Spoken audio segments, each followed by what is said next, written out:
Kamusta mga maka-full court? Halina't pag-usapan natin si Dwight Howard na bibigyan ng 10-day contract ng Los Angeles Lakers. Pero bago yan, balikan muna natin ang naging laro ng Lakers at OKC Thunder kahapon. Maagang lamamang ang Oklahoma City Thunder ng double digits laban sa Los Angeles Lakers. Subalit dahan-dahan silang lumamig sa opensa na nagresulta sa pagiging dikit ng laro sa first half. Sa halftime, hawak ng OKC ang 3-point lead sa score na 51-48. Namayagpag si Shai Gilgeous-Alexander na may 15 points at 5 assists, habang sa panig ng Lakers ay wala pang nakakapasok sa double-digit scoring. Gayunpaman, 6 na manlalaro ng Lakers ang nakapagtala ng mahigit 6 na point. Sa second half, nagbigay ng sorpresa si Austin Reeves matapos makabalik sa laro kahit nagkaroon ng hindi magandang bagsak noong first half. Maraming fans ang nag-aalala kay Austin Reeves dahil tulad ng inaasahan, ang ganitong uri ng pinsala ay mas nararamdaman pagkatapos ng laro, kaya't kahit naglaro siya, questionable pa rin ang status niya para sa susunod na laban. Sa kabila ng pagsusumikap ng Lakers, hindi nila nagawang makuha ang panalo.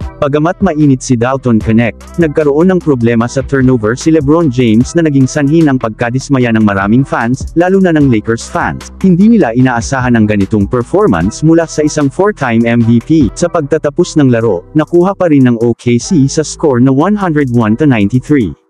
Pinangunahan ni Shai Gilgeous-Alexander ang Thunder na may 36 points, 6 rebounds at 9 assists. Nasayang naman ang effort ni Dalton Knecht na nagtala ng 20 points, 6 rebounds at 4 assists. Nagpakitang gilas din si Anthony Davis na may 15 points, 12 rebounds at 7 assists ngunit kulang pa rin ito para dalhin ang Lakers sa panalo. Si LeBron James na nagtapos lamang ng 12 points, 8 rebounds, 6 assists at 5 turnovers ay naging sentro ng batikos mula sa fans matapos ang laro. Samantala, mainit na usapin ngayon ang posibilidad ng pagbabalik ni Dwight Howard sa Los Angeles Lakers. Matapos ang pagkatalo ng Lakers laban sa Oklahoma City Thunder, napansin ng marami ang kahinaan ng depensa ng kupunan sa ilalim ng basket. Sa nasabing laban, hirap na hirap si Anthony Davis sa pagbantay kay Isaiah Hartenstein ang sentro ng OKC na nagtala ng 18 rebounds at nagdomina sa paint. Dahil dito, naniniwala ang ilang analyst na kailangan gumawa ng hakbang ang Lakers upang mapalakas ang kanilang depensa. Isa sa mga napag-uusapan ay ang muling pagkuha kay Dwight Howard, isang veteranong sentro na napatunayan na ang husay sa depensa,